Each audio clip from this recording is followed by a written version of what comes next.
Hello and Assalamu alaikum. This is a very special podcast for the Wire Pakistan. In this special episode, we'll talk about most significant military and diplomatic flashpoint in South Asia in recent times, the latest Pakistan-India escalation. While headlines were dominated by noise, misinformation, at times jingoism, the real story unfolded in diplomatic channels. And this time, employing a bipartisan parliamentary delegation and attempts to rally support, New Delhi stands isolated, while Pakistan quietly garnered global understanding from China, Turkey, and Azerbaijan to even measured response from Saudi Arabia, OIC, and the US. The silence of the West was equally telling. There was no global condemnation of Pakistan, only sympathy for India. No emergency UN responses, sessions, and even Donald Trump stepped in behind closed doors for de escalation. Today, we ask what led to India's diplomatic blunder? Has Pakistan's foreign policy gained something? And could this be a turning point in geopolitical balance? I have with me is a friend, a diplomat par excellence, and a human, Ambassador Imran Ali. How are you, Imran? Sir? How are you? Thank you very much, sir. It's a privilege to be on your program. Okay. So, Imran, what I've been seeing you a lot quite over on social media and at times giving out your narrative recently. How do you look at this whole situation or saga as to what unfolded in last 2 weeks? How do you see this as a diplomat from Pakistan? I'm very happy for one because even by very pro-Indian comparisons, it was a draw. And if it was indeed a draw, and I think it was not a draw, it was a stalemate with Pakistan dominating. Even then, a smaller country like Pakistan standing up to a foe which was supposed to just rail through it and bring it to its knees. I'm very happy that Pakistan's national honor was restored by this conflict. And as you very rightly pointed out, diplomatically too, and worldwide, I think Pakistan's prestige has gone up. Although many countries won't say it, but uh, when you conduct yourself with honor in a war which everybody else thought you were the smaller part, then it makes a lot of difference. Absolutely. And we say that, bigger is not better, right? And Yes, it is. and of course, so just coming back to as to what has happened in Palgram, don't you think India rushing to war first and not apprehending those five terrorists, which Pakistan call it terrorism, 26 people were murdered, Pakistan condemned it, the whole world sympathized with India. Wouldn't that be a better strategy from India's point of view to actually first they would have arrested those people, five terrorists, brought them to justice, share some of the evidence not with Pakistan to a third country also, and then whatever happened should have happened. Do you think India miscalculated?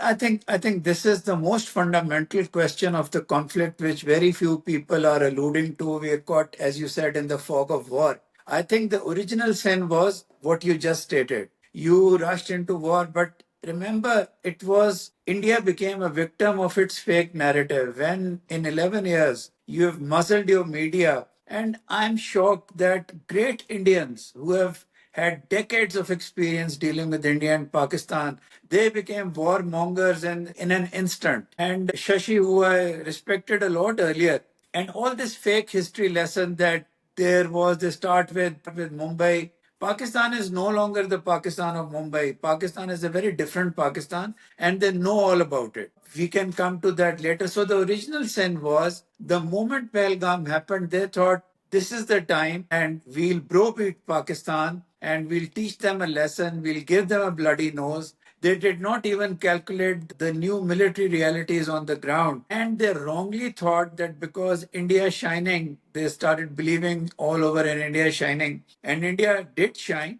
but does shine. But to believe that India could get away with it diplomatically without taking into consideration the more cemented Pakistan China ties and not calculating other regional responses as well as world responses.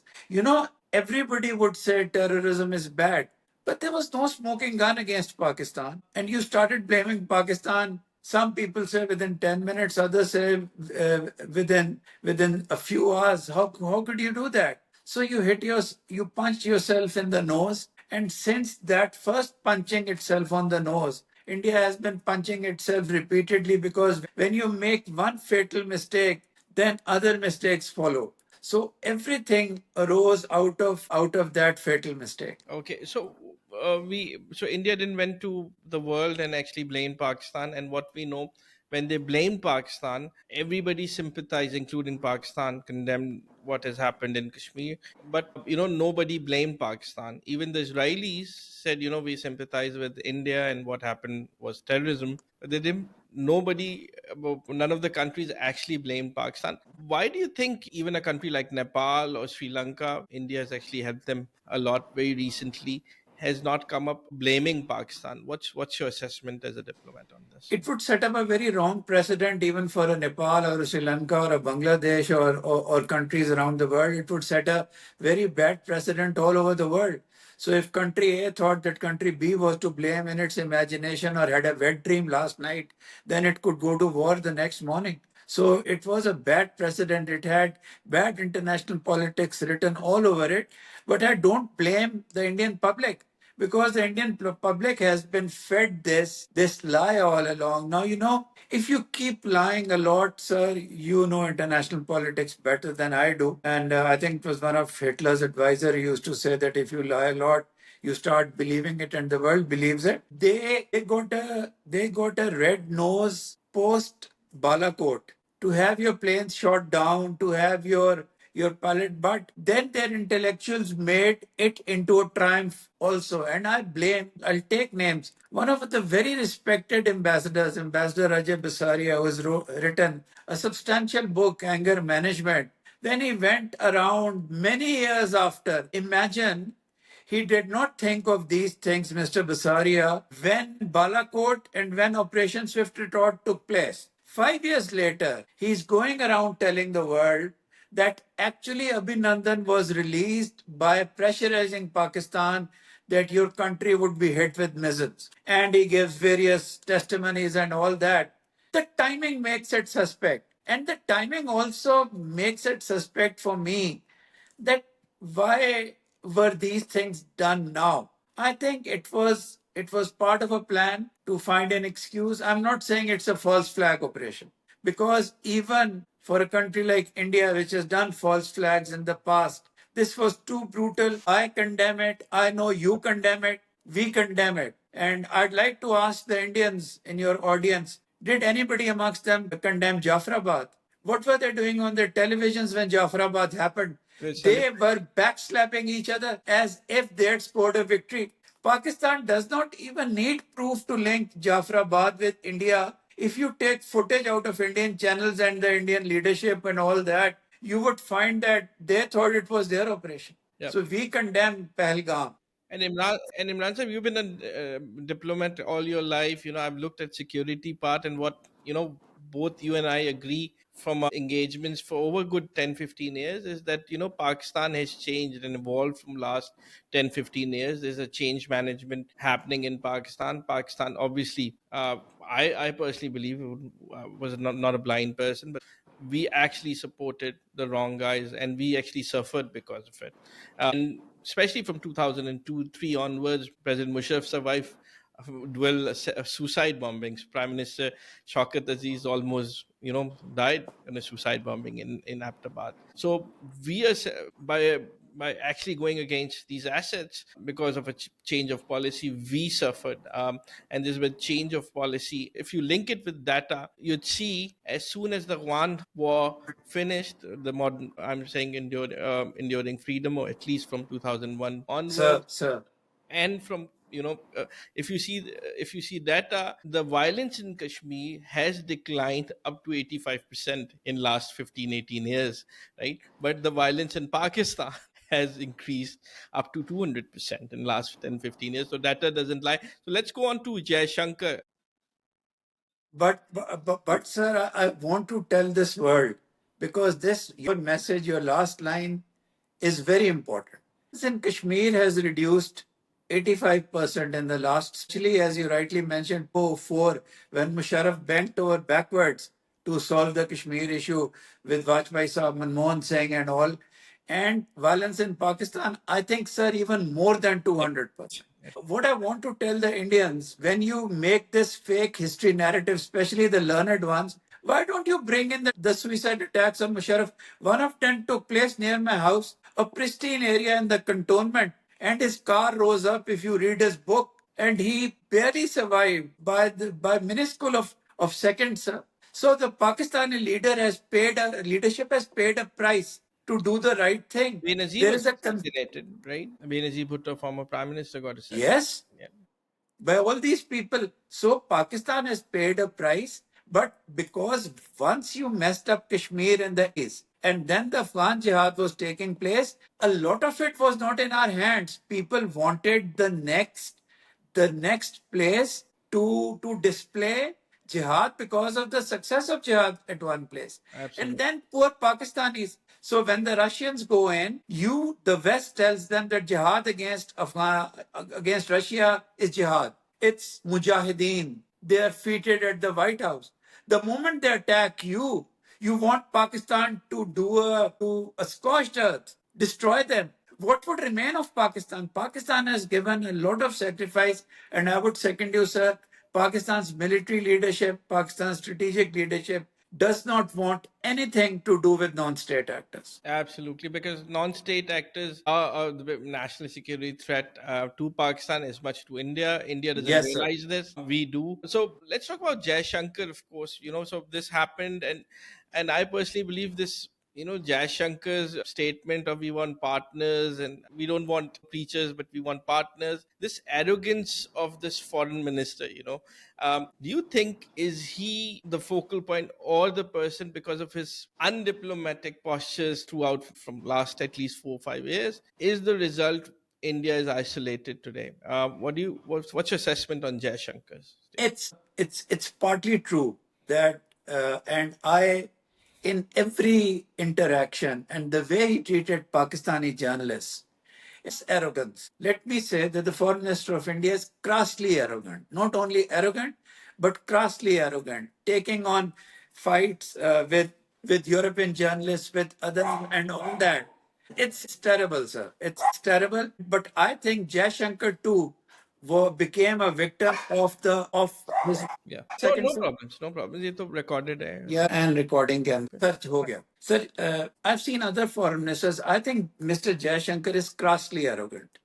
And you're right, prior to this, he was. And every time a Pakistani journalist would find courage to ask him a question, the way he would rub him down, and the way he would rub down neutral journalists of other countries who would make even a passing positive remark against Pakistan. That showed his mindset, but I think he was also a victim of the own propaganda that the Indian state put upon its people, that they were invincible. It was shining India.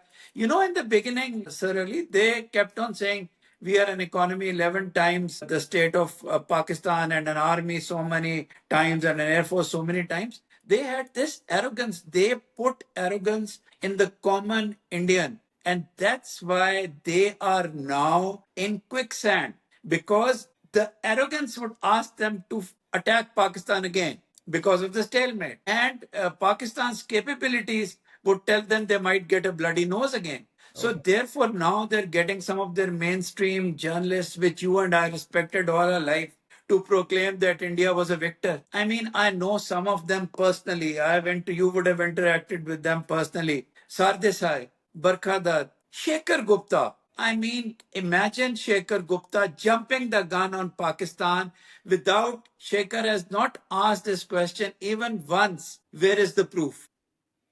Yeah, because None of them. I think fake news is India has become a fake news industry in the world.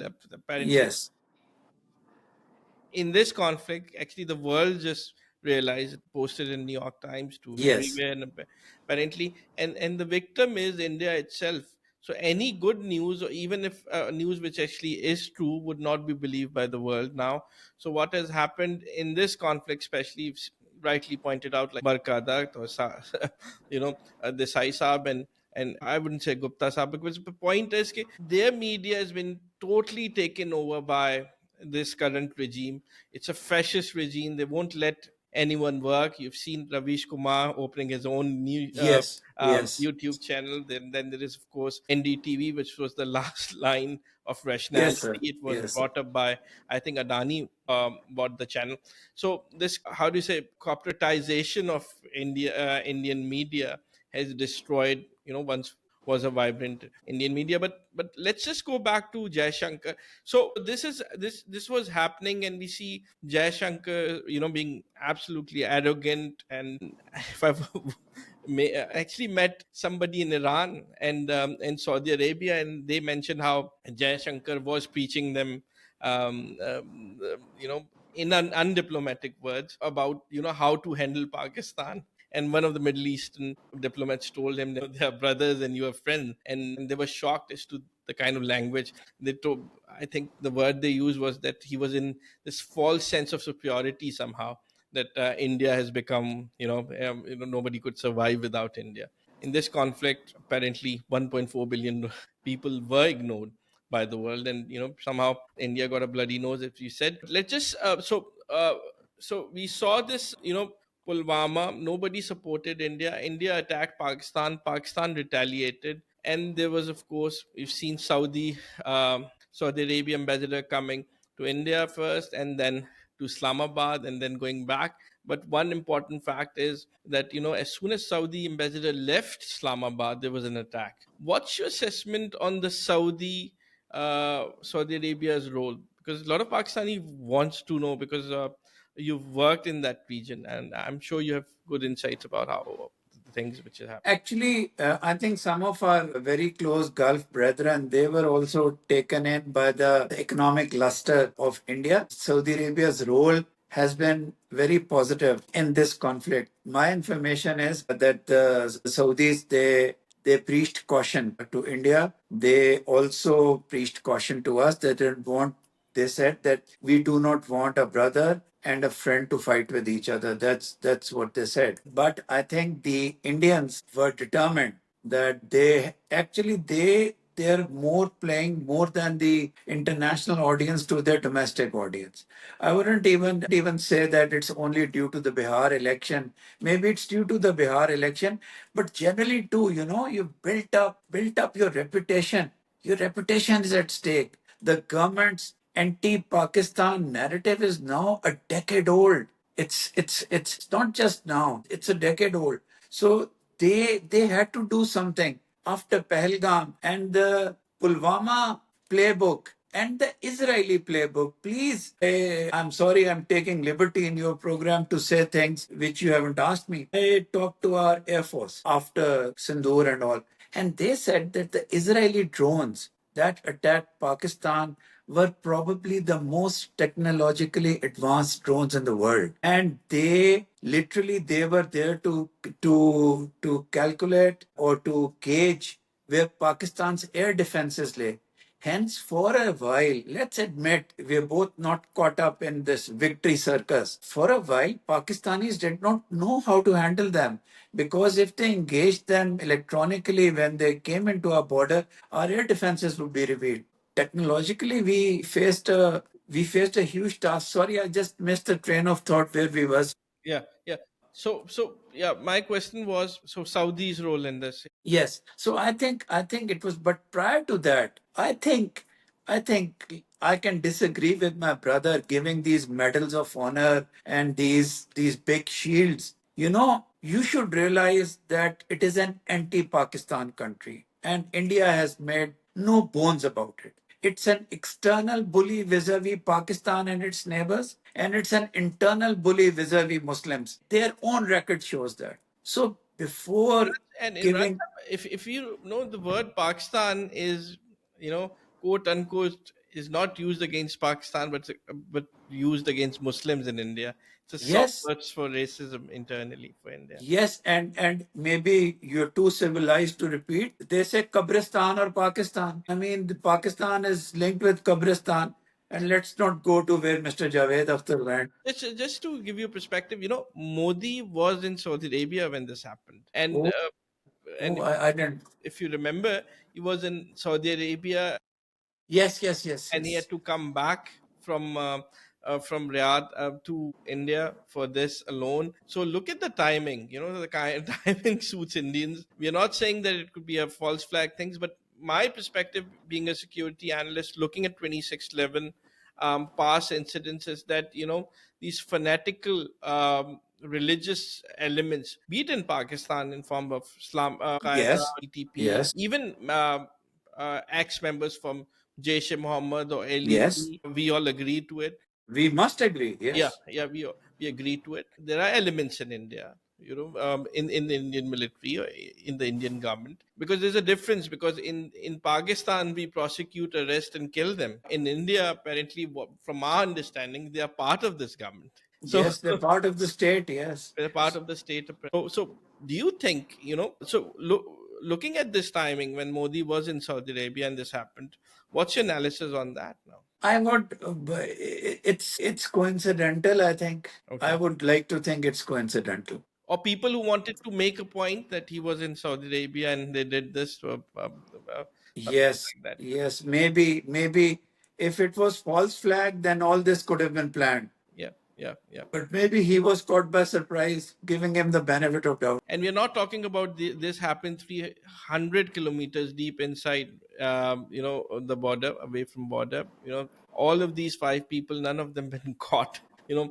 This incident might have taken weeks of planning. They might have stayed. These terrorists must have stayed somewhere, found logistics. They might have a satellite phone, some sort of a communication. We don't know anything about this group, which is called the Kashmir Resistance. This is, and that apparently they were successful not in just killing 26, but hundreds and people, and bringing India and Pakistan close to a hot war. And I Yes, and I think yes. the terrorist won there. So let's talk You're right. about what happened during escalation. So Saudis came in, and then we had this tweet on day 3 or day 4 from the president of the United States, and then Secretary of State Mark Rubio.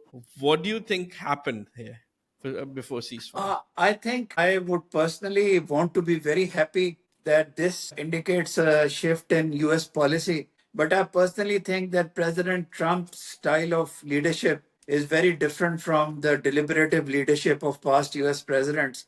So, but you're right. One tweet is one thing, but multiple tweets is another. I think he would the tension between Pakistan and India, how he would want to go about it. And he has mentioned Kashmir many times. And I think this is the fairest statement by a US president in a long, long time. Till we find otherwise, let's give this administration credit for that. Absolutely. We've got the first president, first in modern history, who doesn't want wars, who wants peace. Yes. He's talking to Iran. He's spoken to North Korea. Saudis just had a Ukrainian Russian summit with. So they're de-escalating. He's talking about. But my question is, Imran sir, what transpired? So the the American version, from what we know, initially came from was it Tim Sebastian or something? Robert Peterson from CNN, and later collaborated by the Americans, is that day 4th, when Pakistan actually shot the missiles, Fateh 1 and 2, and pumped and bombed them in Punjab and different areas of India, it was the Indians who went and called um, uh, the American administration to stop it. So that is the version what we know. What do you think happened? And then the Indians say that the Pakistani DGMO call them. I'm sure it's true, because that's part.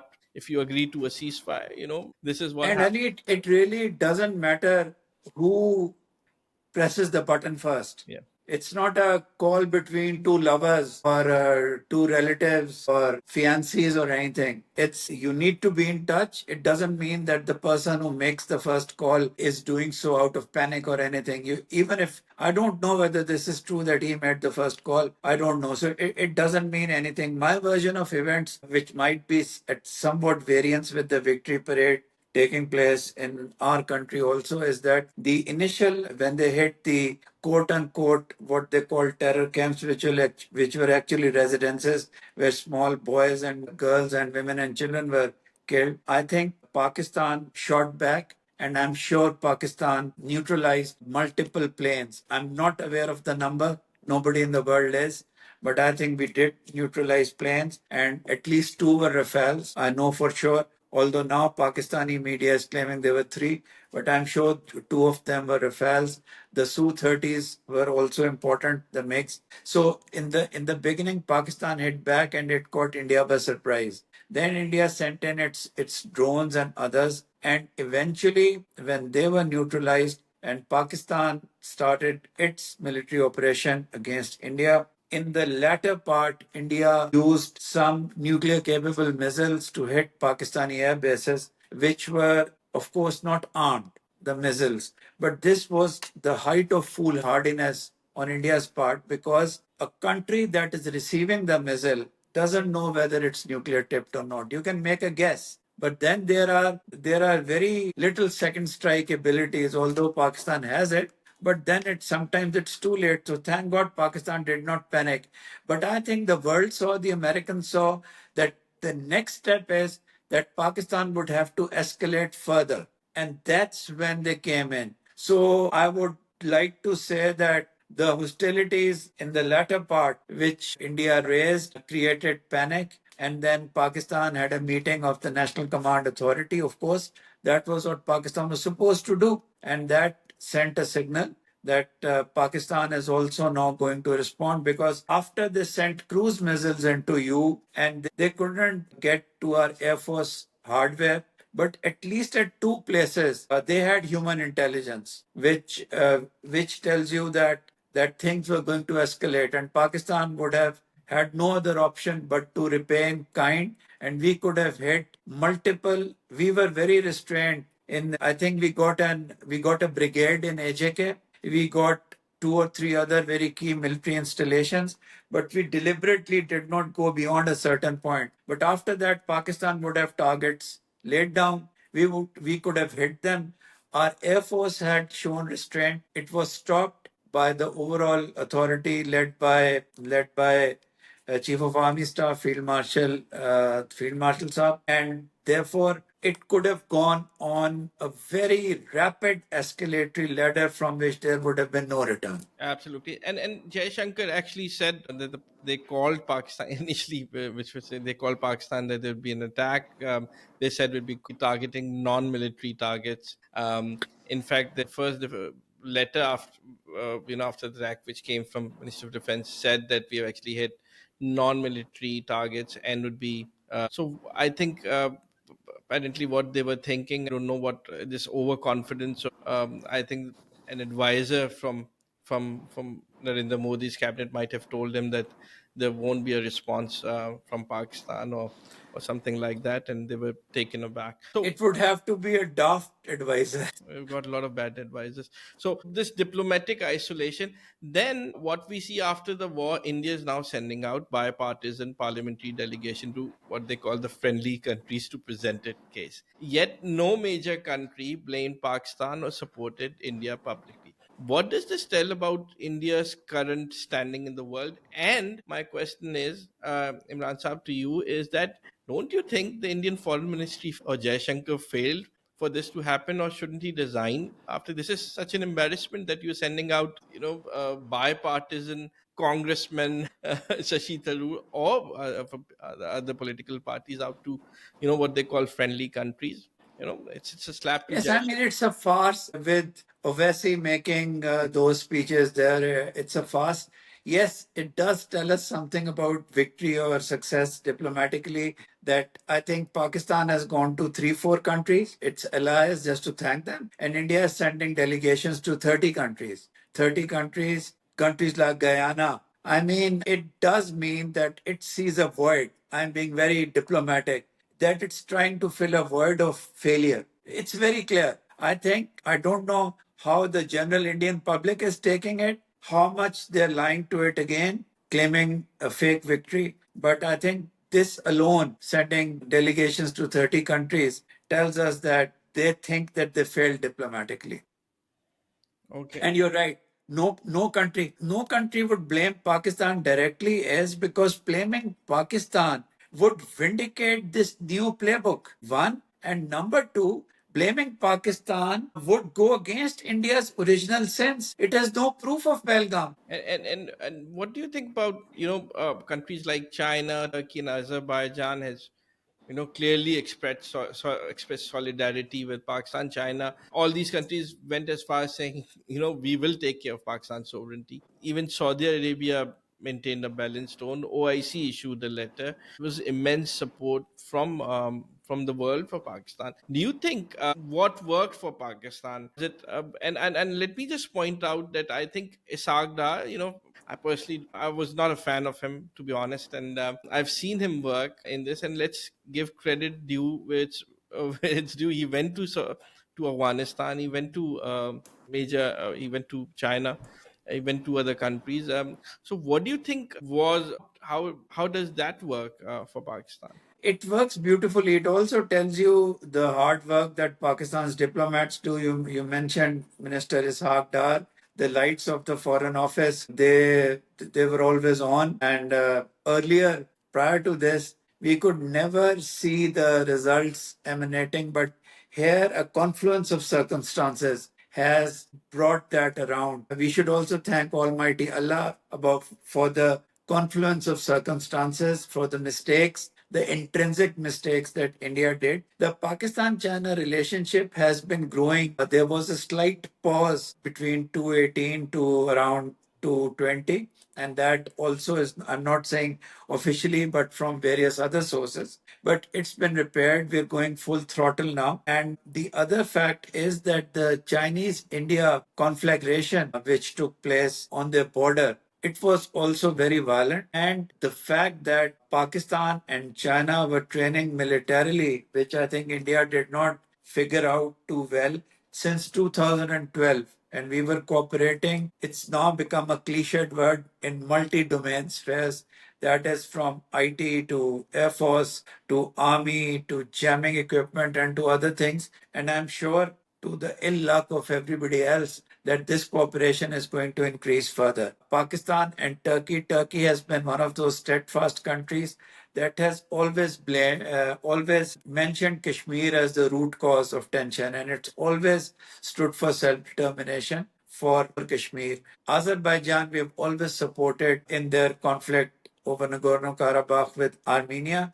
Plus, Azerbaijan also has this steadfast, it stands with Pakistan on all major issues. So it became much more evident this time because they thought that Pakistan's sovereignty was at stake, that a new playbook is going to be initiated. I think the world, although it can't do anything about the genocide that is taking place in Gaza, but all over the world, hearts bleed. I was ambassador to Oman, and in Oman, they filled the McDonald's and the KFCs and everything much more stridently than Pakistan. So when they thought a second horror about to take place, the world probably thought enough is enough. Plus, Pakistan's conventional prowess, which is not much talked about, they gave a display of it this time. And the fact that we were nuclear capable. But our conventional prowess has really outshined what the impression was about our conventional capability. So all these things come together. Absolutely, and so I always think this what it wasn't a war but skirmish or something like that, but two scales down the war to the war. But this I think broke many myths for a lot of Pakistanis. So I came from a very liberal background, a typical Mahajir family living from Karachi. We always doubted at times, not because of Pakistan, but at times because of political tensions, and at times, institutional racism living in Sindh. You have a rural urban quota. Times we doubted, creation of Pakistan. But, I could see from last 1.5 years and this war with India, uh, brought everyone together, be it Mahajirs, Punjabis, Sindhis. I've seen liberals, right wing, mullahs, non mullahs.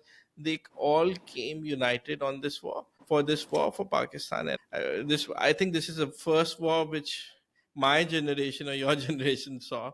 Yes, little war. yes, So yes. I think this war united Pakistan, and I didn't, broke that myth that somebody else is our enemy. India is our enemy, right? And they've gone against our water first. They've gone against our economic interest. They sponsor terrorism into Pakistan. They just don't want to see us happy. They mocked our children, and if you see, Yes. they're acting like Israelis, and somehow, and thanks God we have an army, we have a state which actually functions. Thinking as if we are Palestinians or something like that. But yeah, so Pakistan's traditional. So can Pakistan leverage democratic? Can Pakistan leverage this diplomatic moment to further initiatives like economic diplomacy with Gulf, or greater role in a OIC, or even reframe narratives at the UN? With this I goodwill for Pakistan there, not just in the Middle East but in the West. Uh, do you think what could Pakistan leverage from this? Yes, Pakistan could leverage this externally, but we must realize that eventually, although the world will not go against Pakistan, but India has a huge market. And although that market could not give it strategic advantage this time, because this was also a myth. Like you said, many myths have been broken. So people thought that market is everything. Market is not everything. There is still morality in international law. There is still a desire to protect the weak, and Pakistan proved that it was smaller but not weak. So that is there. And Pakistan can. yeah, sorry. And who wants to invest in a country who's a warmonger? So investor Yeah. confidence has fallen down. If allegedly you have been prepared for China, you can't, bully Pakistan. It was proof. Apparently, you lost a lot of aircraft to everything. You lost that moral authority on terrorism, if there was one for you. Would anybody invest? So seen even statements from Trump saying they don't invest in India, for the Apple and everything. A lot of other countries would be thinking the same. Has India made one of the biggest blunders since its inception by attacking Pakistan on this? Since its inception, I would say 1962 Yeah. war was a huge blunder. But since my growing up, I think this is the biggest blunder they've made. And it's a blunder because it runs contrary to their speeches also. So Tharoor says, we don't want to have anything to do with Pakistan. We want to prosper economically. We are 10 times this. You have gone into war with Pakistan, a diplomat of your standing thinking that Pakistan would not respond. That's why I had, you probably noticed it. I'm no fan of military intervention in politics in Pakistan. Like you, I'm a thoroughbred liberal. But for 20 days, I had General Asim Munir, Field Marshal Asim Munir's picture just embracing a common army man on my WhatsApp profile. The good thing about this military leader and his very good equation with Shabash, with the prime minister, is that he's not easily fuzzled. Yeah. He's fearless. I spent 3 days with him when he came to Oman, and he faced lots of propaganda from one of the political parties. Some of them was so vile, some of it, that I went to him and I told him, "Sir, let me respond." He patted my shoulder and said everything would be all right. So he's fearless. So I think Imran Sahib, he brought this what I call strategic clarity, which He against has Bajwa. strategic clarity. Yeah, Yes. so Bajwa and the previous regime, one of the biggest blunders was, when, Yes. when in 2019 they gave back Abhinandan. If we wouldn't have given Abhinandan that easily, this wouldn't have happened. If Bajwa wouldn't have gone on to meeting journalists, military journal, and saying we didn't have petrol for tanks, this wouldn't have happened. So we have this Yes, person. sorry for budging in. That's those statements about the tanks and about others. I don't know whether I can use the adjectives that come to my mind on your program. I mean, that was terrible. Maybe Prime Minister Imran Khan gave back Abhinandan to foster decency, yet you return POWs. Maybe you're right, shouldn't have done it so easily. But the statements by Bajwa are fine. He espoused, and I want to tell the Indians that when he espoused his doctrine of moderation with India, which was a very decent doctrine, unlike his statements about the tanks and others, it reflected a vision of the Pakistan army. You've broken that too. Pakistan, in the last 10 years, I've been part of track 2 diplomacy. I've met Pakistani generals. My job affords me an opportunity. Pakistan's strategic thinking was, I think we should try our best to stop all those people who want to go into Kashmir for jihad. And I am so shocked that top Indian intellectuals don't understand this. I think they're just this too jingoistic to understand this. They don't know Pakistan, and I think a lot of Pakistanis don't understand it liberal Yes. because I think first we have to sell this idea to Pakistani liberals and everything themselves. Part of being a liberal is that you change with time, you understand things, and you learn and unlearn the narratives they know in 70s and 80s. They think it's the same army or it's the same journal, but I think things have moved on. Finally coming back, just last two questions, Imran Saab. So this has happened, and you know what? Do you think is this a strategic pause from India, and there'll be we are both countries are preparing for, Pravin Swami, who's we all listen to, says there will be a hot war or possibility of a hot war within 1 year between India and Pakistan. What's your analysis on this? I think unless India finds some lying narrative to justify all this, the only option they have is to start a war again. Yeah.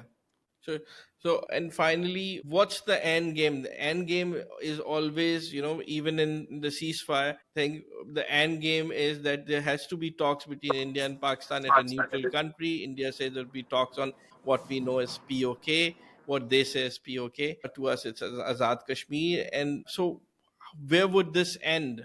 I don't see an ending here.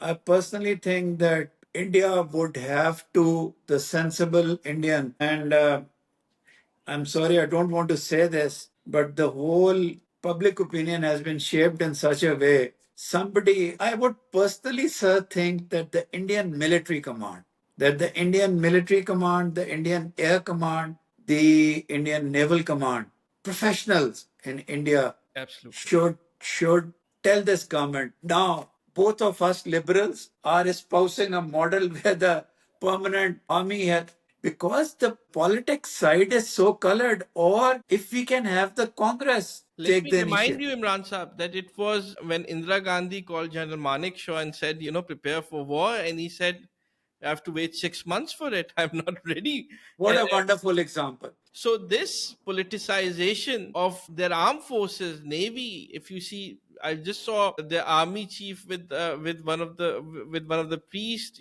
Even at the military briefing, they had bhajans going on. Is this a secular country that they killed ethos of? And you and I agree on this. If Zia killed Pakistan, in 80s with this doctrine of Islamization, Narendra Modi is what Zia is to Pakistan.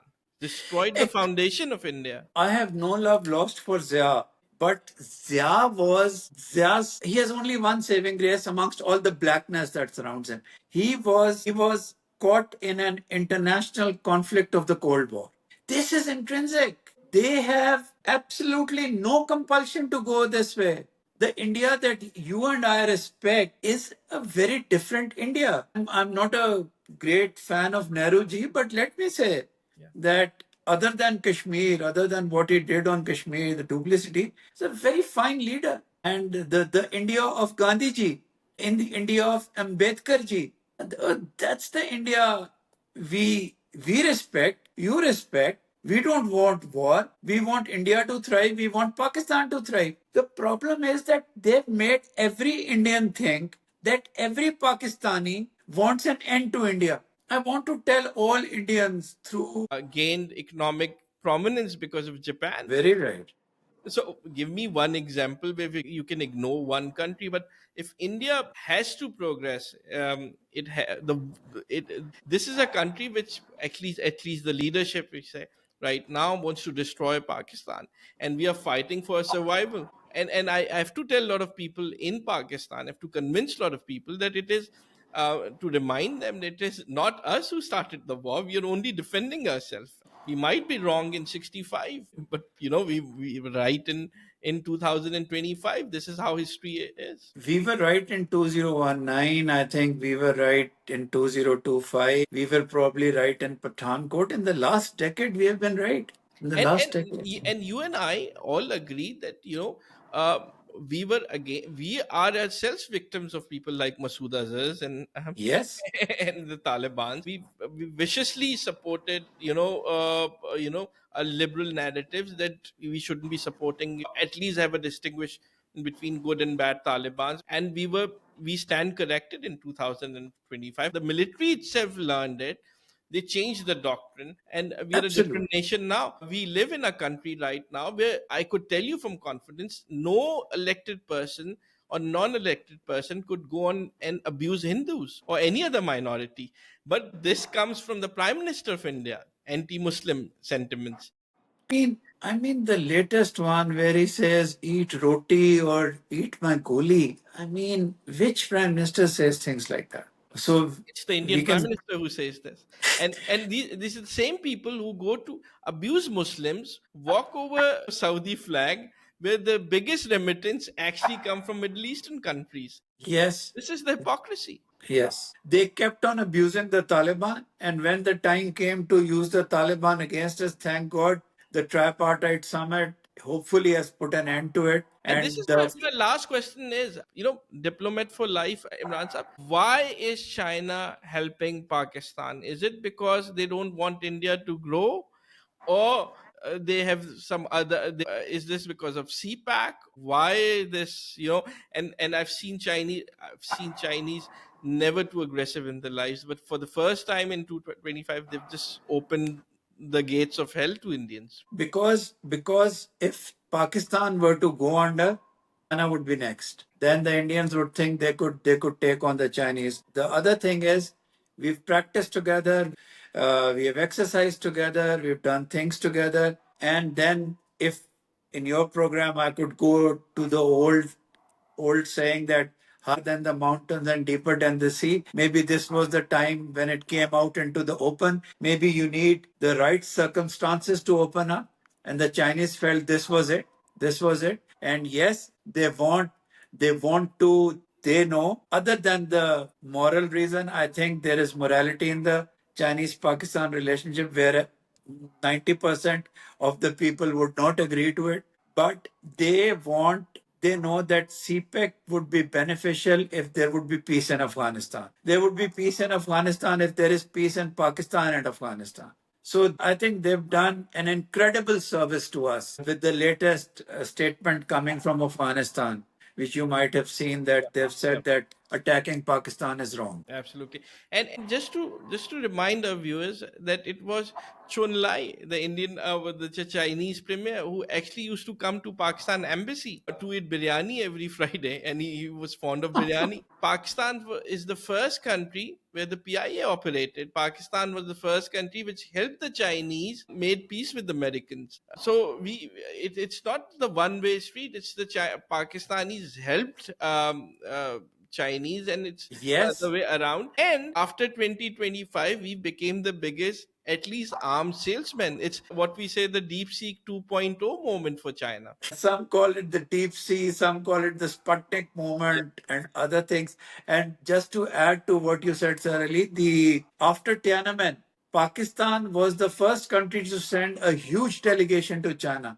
to Yeah. show its solidarity when the world was condemning it. So it's a two-way street. So we've never leave our friends. We will never leave our enemies. With me, thank you, Ambassador Imran Ali, one of our good friends and thinking diplomat. I say, thanks Thank a you lot. so Thank much. you. Thank you. Thank you so much, Sir Ali. Thank Thank you. you very Thanks a lot, sir. Thank you. much. Thank you. Thank you. Thank you. Thank you.